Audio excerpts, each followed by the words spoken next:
ये शेख के एक कोई आदमी है, बहुत ही बुरे कैरेक्टर का है, झूठ बोलने वाला है। किसी की ओके। गलतियों को छोटी गलतियों को बड़ा करके हर घर चढ़कर आदमी को बदनाम करे कि उसकी इसमें है वो जो फितरत में।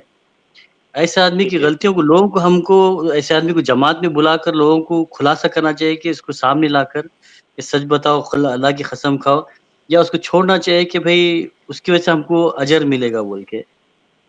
जी शेख, तो जी शेख उन्होंने पूछा है कि अगर कोई शख्स ऐसा हो कि जो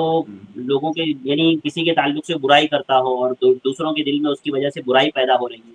तो क्या ऐसे शख्स को छोड़ देना चाहिए अल्लाह के लिए, या फिर उसको जमात में बुला करके जो है उससे पूछना चाहिए और उसको बोलना चाहिए कि भाई अल्लाह की कसम खा के बताओ कि क्या तुमने ऐसा सुना है या ऐसा मामला हुआ है इस तरह से। देखिए,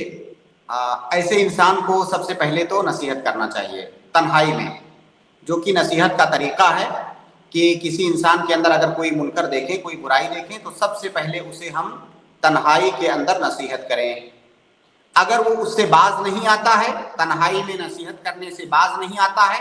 और ख़ास तौर से अगर वो उसकी बुराई ऐसी है जिसका नुकसान दूसरे लोगों को पहुंच रहा है, वो बुराई आम हो रही है, उसका नुकसान आम हो रहा है, तो ऐसी सूरत में कोई हर्ज नहीं है कि इसे लोगों के सामने उसे नसीहत किया जाए, लोगों के सामने बुला करके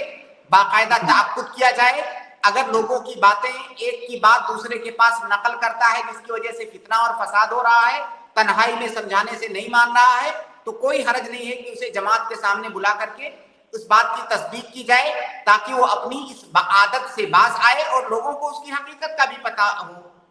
लिहाजा जी अगर कोई आदमी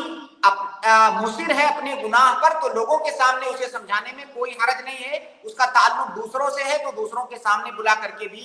उसे समझाया जा सकता है, इसमें कोई हर्ज नहीं है।